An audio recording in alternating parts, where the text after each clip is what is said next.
Bonjour les créatifs, content d'être à nouveau sur YouTube. Comprendre la composition sur Photoshop avec ces fameux repères, les repères de composition dans Photoshop qu'on appelle aussi des incrustations. Je ne sais pas vraiment pourquoi on appelle ça des incrustations.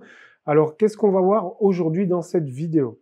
On va déjà comprendre un petit peu comment fonctionne la courbe de Fibonacci, car c'est beaucoup demandé et c'est vraiment très pointu et très pratique d'utiliser cette courbe de Fibonacci pour vos compositions, autant dans la photographie traditionnelle que dans le photomontage comme on va voir aujourd'hui. Donc en premier lieu, on va regarder cette courbe de Fibonacci, comment ça fonctionne, on va aller rapidement là-dessus.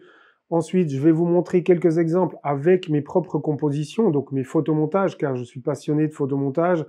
Et ensuite, dans cette seconde partie de vidéo, on va créer un photomontage assez rapidement, évidemment, avec quelques éléments. Et c'est un peu la suite de mon ancienne vidéo sur les masques vectoriels, comment est-ce que j'avais pu détourer un observatoire que j'avais pris en photo. Et là, on va finir cette composition ensemble. Donc, on verra déjà en premier lieu comment je l'ai fait. Ensuite, on la monte ensemble. Je vous ai mis en description un pense-bête pour bien comprendre la courbe de Fibonacci, car c'est pas toujours intuitif et je ne suis pas vraiment un mathématicien ni très bon dans la géométrie. Donc, j'arrête de parler, on passe dans Photoshop. D'accord, voilà le petit photomontage que j'ai réalisé, donc à partir de mon observatoire que j'avais découpé avec le masque vectoriel qu'on peut retrouver dans ma vidéo sur le masque vectoriel que je vous mettrai par ici, et fusionné avec ici un masque de fusion que j'avais utilisé pour enlever le ciel. On va vite analyser ici cette composition que j'ai faite avant de la créer avec nos repères. Donc déjà, ces repères, on les retrouve quand on prend ici l'outil de recadrage. On clique dessus, on entre bien dans l'outil de recadrage. Comment est-ce qu'on sait ça? Déjà, moi, j'ai l'entourage ici qui est rouge. Si vous voulez des astuces sur l'outil recadrage, je vous mets aussi un lien ici avec ma vidéo sur les astuces de recadrage. Donc, une fois qu'on est ici puis qu'on a les poignées, on voit notre outil, on clique dessus et là, on entre en fait dans l'outil en lui-même. Et là, bien sûr, notre menu, comme d'habitude, change. Une fois qu'il a changé, on voit ici ce petit logo qu'on avait déjà pu voir dans d'autres tutoriels. On clique dessus et là, on a tous nos repères. Comme on voit ici, la spirale d'or qu'on appelle aussi, car c'est basé sur le nombre d'or.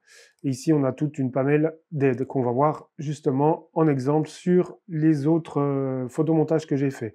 Alors déjà, ce qu'on peut voir ici, c'est que je pars à l'inverse, donc on peut changer notre courbe avec Shift O, et là, on remarque qu'on peut la mettre dans plusieurs sens. Même dans ce sens, même que je ne trouve pas tellement utile dans ce sens. Alors, comment je l'utilise dans mes compositions et ou en photographie?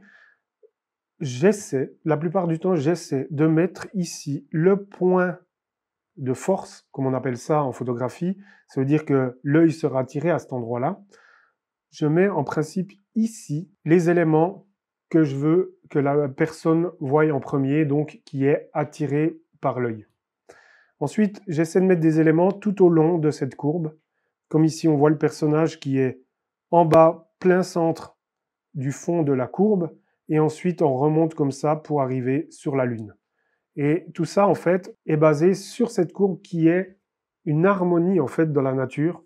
Si on regarde un peu partout dans la nature, on retrouve cette courbe comme dans les coquillages, ou dans les vagues, on retrouve ça aussi, ou dans certaines fleurs, ou un tas d'autres choses dans la nature. Voilà. Alors, déjà, pour un peu comprendre cette courbe, je vais vous montrer un petit schéma ici. Comment elle fonctionne et pourquoi, en fait, il y a cette harmonie. En fait, je ne suis pas vraiment mathématicien, donc tous ceux qui sont très, très pointus là-dessus, vous m'excuserez déjà si je dis quelques bêtises, mais c'est juste global pour que vous compreniez. En gros, si on additionne cette unité ici de longueur avec celle-là plus celle-ci, on va retrouver le nombre d'or qui est 1,618. Donc quand on arrive à ce nombre ici, c'est qu'on est dans cette harmonie en fait des choses dans la nature. Donc c'est une constante de l'univers, comme on peut dire ça, qu'on retrouve aussi dans les galaxies, etc., dans plein de choses dans la nature. Du coup, c'est pour ça qu'on a cette harmonie. Et si on regarde la courbe que j'ai fait très grossièrement, hein, on voit que c'est étroitement lié à chaque fois ces cubes. Alors, ces cubes, comment ils fonctionnent? J'ai fait ça pour que vous compreniez un peu. C'est basé vraiment sur ces carrés, en fait, un sur un. On a le premier carré, on le double.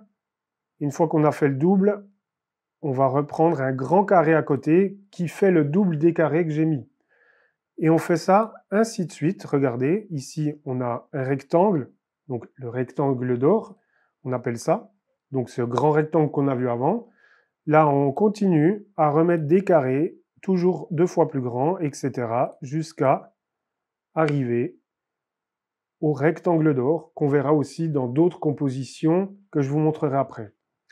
Une fois qu'on a ce rectangle d'or, donc comme je vous expliquais avant, qu'on additionne ce côté du carré à celui-ci et celui-ci pour retrouver avec un petit calcul mathématique pour réussir à trouver le 1,618.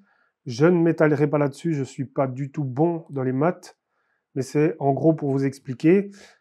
Et bien maintenant, à partir de ces points-là, on va rejoindre ce point ici à celui-ci et créer un quart de cercle dans chaque carré ici, 1 sur 1. Ce qui nous crée cette courbe ici, qui est au final infinie. Si on va très loin, ici, on peut évidemment aller indéfiniment dans les carrés et dans ces rectangles d'or, toujours plus petits. On va dire que c'est un peu fractal si on veut bien. Donc ça s'arrête jamais, mais là, on a ici notre courbe où il y a notre point ici de force qu'on va mettre sur un sujet où l'œil devra être attiré. Je vous montre un exemple. Alors je vais montrer un exemple assez flagrant. Ici, ma composition, j'ai créé il y a pas si longtemps que ça. Donc si je prends en pressant C notre outil de recadrage, je clique dessus et là on voit notre courbe qui apparaît parce que je suis bien sur notre spirale d'or. Et là regardez ce qui se passe, j'ai mis exactement le bâtiment à cet endroit pour avoir le point de force sur le bâtiment. Donc première chose qu'on va percevoir, c'est ici soit le personnage qui est en premier plan, soit le bâtiment qui est important dans l'image. On va même peut-être voir le bâtiment en premier, même qu'il est en arrière-plan. Parce qu'il est vraiment posé pile poil sur cette constante universelle, donc cette courbe d'harmonie de la composition. Et là, en fait, ensuite, ce que j'ai voulu faire, c'est qu'elle ne dépasse pas ici, pour avoir un point central, on verra pourquoi après, enfin un point qui n'est pas vraiment central, pardon. Et ici, ensuite, quand on suit cette courbe, on arrive sur le chat, ensuite mon modèle, et ensuite on arrive sur un autre point essentiel de l'image, qui est ici un ponton avec tous les ballons, comme si elle voulait partir avec ses ballons sur le sujet principal. Voilà. Donc j'ai composé principalement avec cette courbe, mais pas que. J'ai aussi utilisé, en pressant O, on voit qu'on peut changer nos repères, et j'ai aussi utilisé celui-ci, qui est les rectangles d'or. Alors souvenez-vous, dans la courbe ici, si on l'enlève, on a ce rectangle qui apparaît, comme je vous ai expliqué très rapidement, pour tous les mathématiciens. Ici, en fait, on a ce rectangle d'or qui est comme ceci. Et si je reviens ici, dans cette aide à la composition, on voit ces rectangles qu'on retrouve ici. Là, ici à la verticale, ici pareil. Pour avoir encore une fois des points de force pour notre image. Et là, regardez, j'ai vraiment aligné, en fait, le bâtiment avec, ici, notre rocher, tout au bord, pour avoir, encore une fois, l'œil qui s'accroche à cet endroit-là, parce que c'est là que je voulais exactement mon bâtiment. Ici, on voit aussi que l'horizontale, j'ai bien suivi la limite entre les arbres ici et le reste de l'image, en bas. On voit que j'ai bien suivi ceci. Et souvent, quand on utilise, par exemple, la courbe de Fibonacci et qu'ensuite on utilise les rectangles d'or, souvent la composition fonctionne dans les deux et on peut assez facilement composer quelque chose qui attire l'œil. J'ai beaucoup observé en exposition les gens qui regardaient mes images et celles-ci revenaient très régulièrement, comme certaines ici, où j'ai travaillé aussi ici avec ces rectangles d'or. On voit que j'ai vraiment recentré le bâtiment pile au centre des rectangles ici, pour avoir les points de force bien au centre. J'ai aussi travaillé avec ici les diagonales, pour avoir exactement le centre de ces diagonales de l'image. Donc on a les diagonales qui arrivent vraiment dans les coins de notre image pour créer quelque chose d'harmonie, en harmonie. Sur la cascade ici que j'ai créée, on va zoomer un peu, je clique dessus, on retrouve bien sûr nos aides. J'ai utilisé les aides en triangle. Il y a 4 triangles ici même. Une fois imbriqués qu'on pose le carré ou le rectangle de notre image, et j'ai suivi cette logique en fait que l'œil balaie notre image en zigzag. Vraiment, quand on voit une photographie, on l'a sans nous rendre compte, on fait des zigzags sur l'image. Et j'ai vraiment joué avec ici les points de force encore une fois. Si on regarde ici, je suis parti du coin pour l'image, pour arriver ici sur le point central où toute la scène est mise en avant, où c'est que les nuages deviennent la chute d'eau, et ensuite en bas, pour arriver dans un autre monde un peu déproportionné comparé au-dessus, j'arrive ici avec un objet qui parle un peu en retrouvant cette déstructuration de dimension ici en bas, pardon, avec ce ballon là qui se balade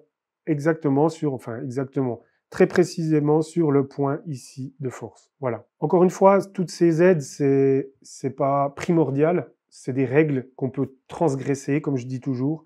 Et si on regarde cette composition ici, qui n'a pas vraiment en fait de choses précises. Hein. Si on regarde là, c'est pas vraiment dessus.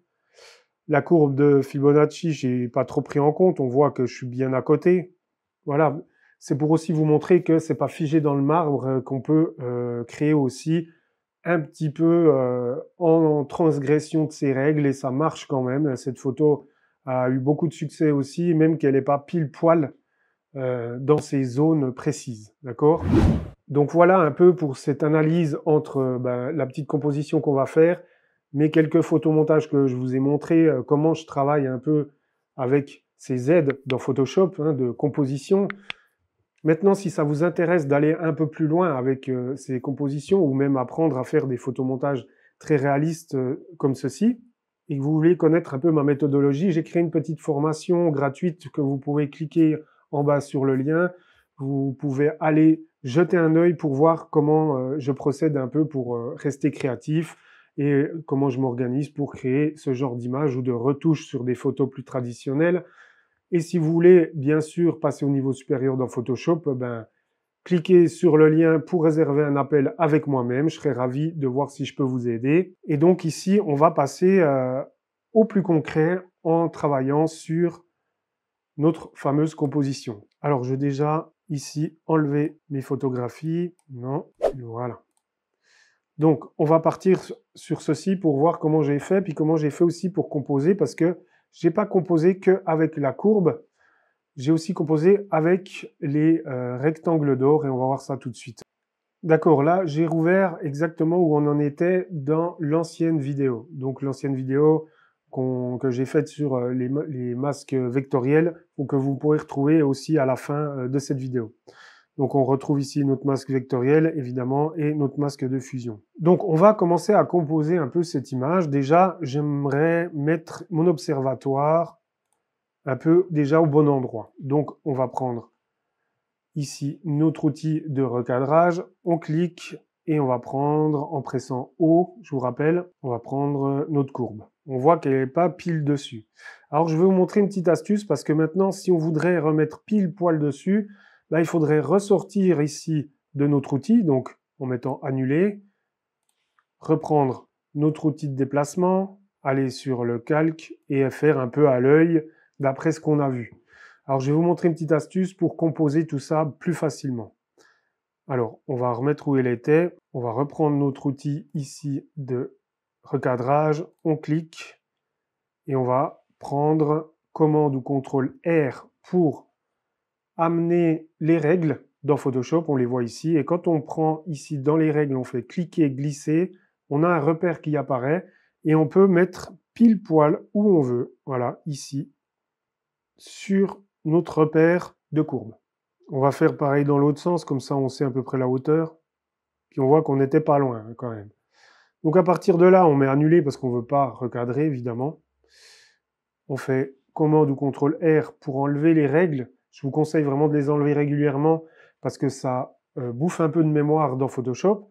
Et là, on peut revenir sur notre calque ici, prendre l'outil de déplacement et on peut venir gentiment, voilà, se poser où on veut.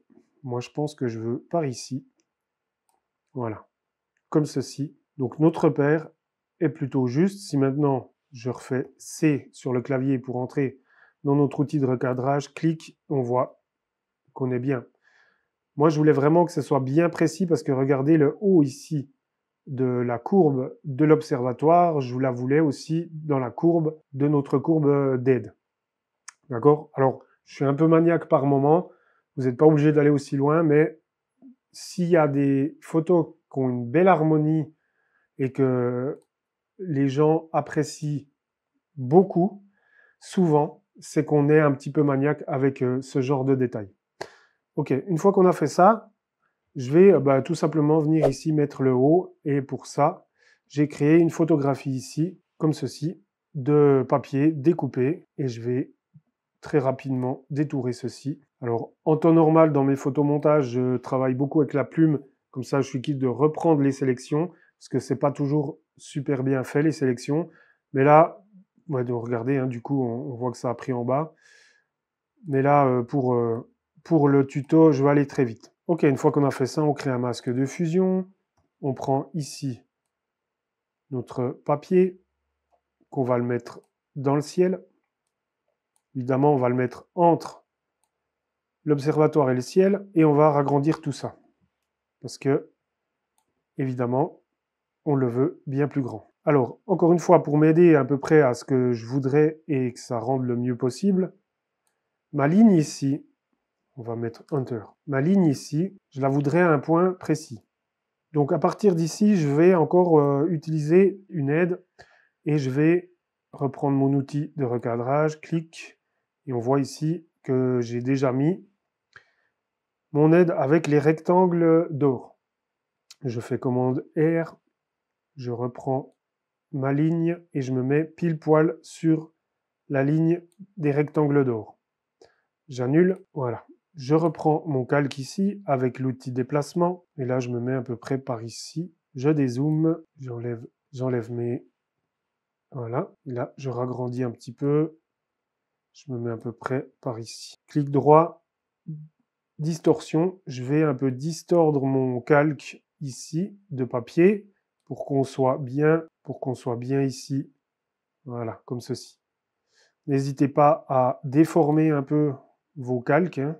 En photomontage, ça se fait très régulièrement. Voilà, je vais faire comme ceci pour avoir un peu près ce que je veux. Voilà, je suis un peu près sur la ligne ici. Donc, on n'est pas obligé, comme je l'ai dit avant, être pile poil dessus. Hein. Mais là, on n'est pas si mal. Donc, je mets valider, je dézoome. Voilà. Commande ou contrôle H pour enlever momentanément les repères. Donc, à partir d'ici, je vais aller sur notre photo de ciel et de sol.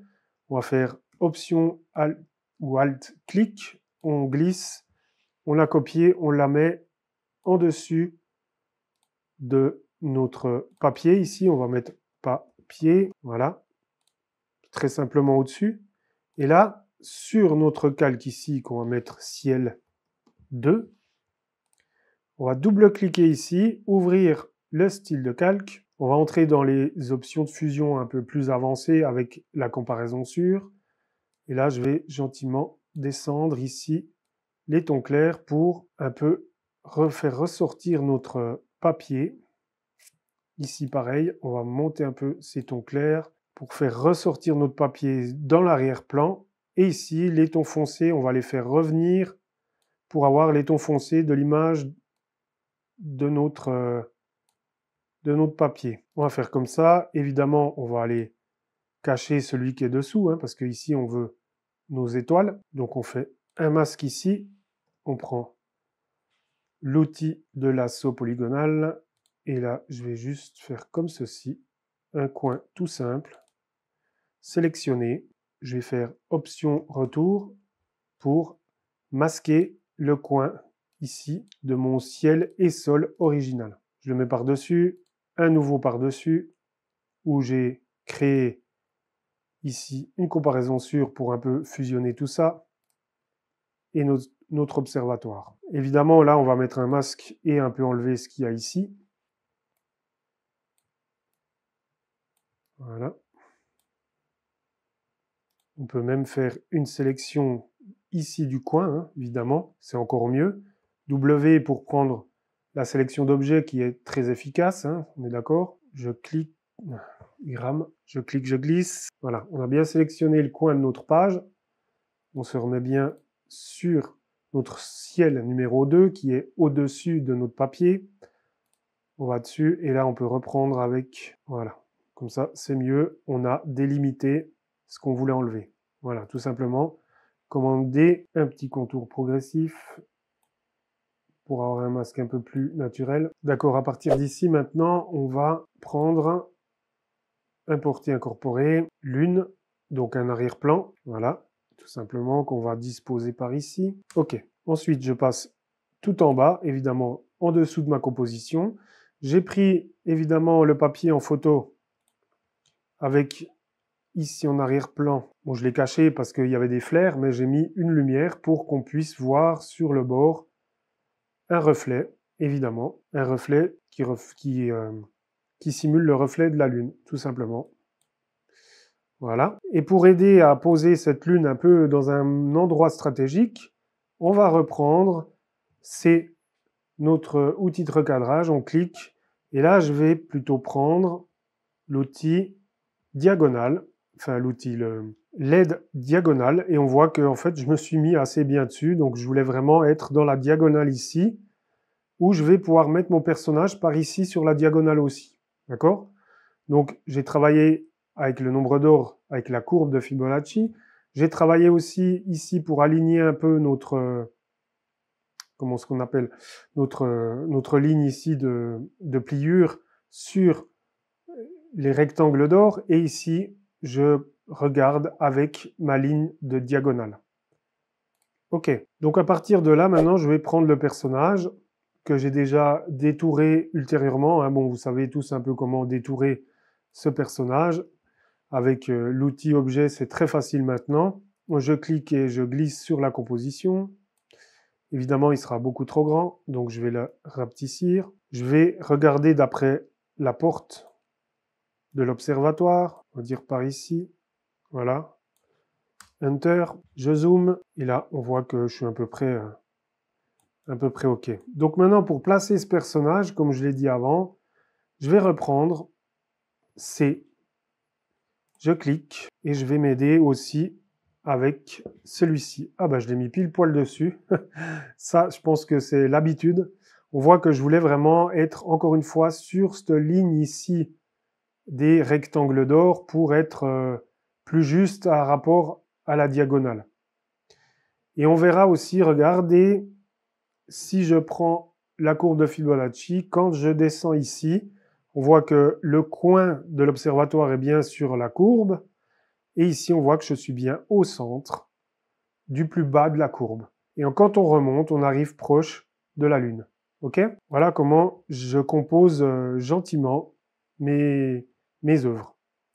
Donc à partir de là, maintenant, je vais bien me mettre sur le calque de l'observatoire, mettre un nouveau calque vide, et là, je vais nommer corde. Corde.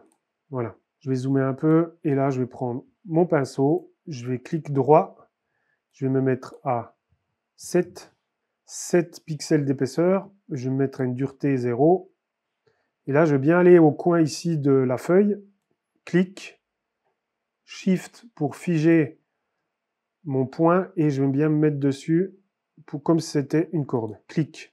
Évidemment, je l'ai mis en bleu, c'est pas ce que je veux, donc CTRL Z. Je vais presser D sur le clavier, ça va revenir ici ma couleur du premier plan d'origine en noir et en blanc. Je refais, je me mets bien au bord, clic, Shift. Je vais bien sur ici le personnage, je clique, je zoome, je regarde et je suis bien.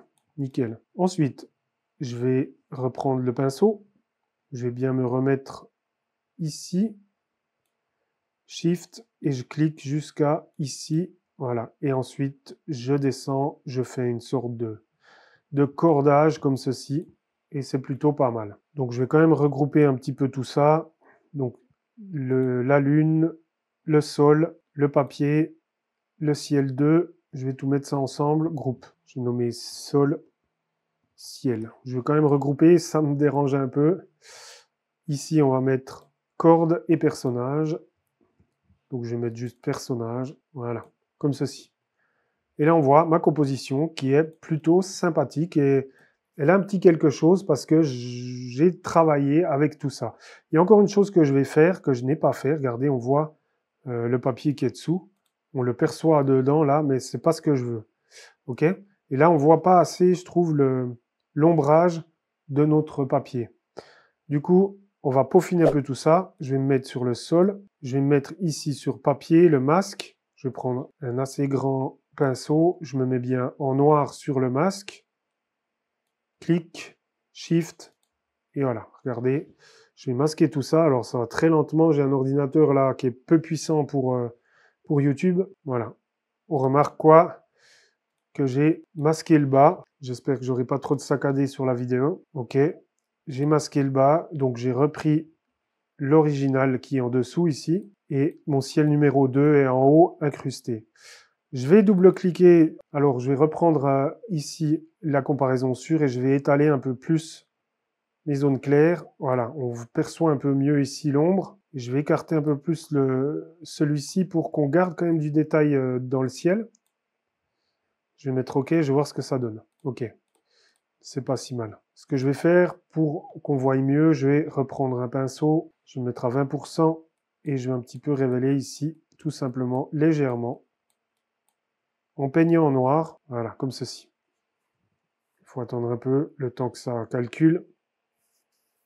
Voilà, hors caméra, j'ai copié juste le traitement final que je vais mettre par-dessus, car ce serait été un peu long et c'est juste, vous voyez, créer ici un contraste avec un calque noir et blanc. Ensuite, un color grading avec une courbe de transfert de dégradé et une petite retouche ici globale avec la correction sélective. Encore une fois, c'est très rapide ce que je viens de faire. Hein. Il y a plein de petites choses, de petits détails à peaufiner. Hein. D'accord? On ne prendra pas en compte tout ça. Les petits détails comme ici, revoir un petit peu plus le ciel, à mon avis. Et ici, bah, le personnage qui n'est pas du tout incrusté. Hein.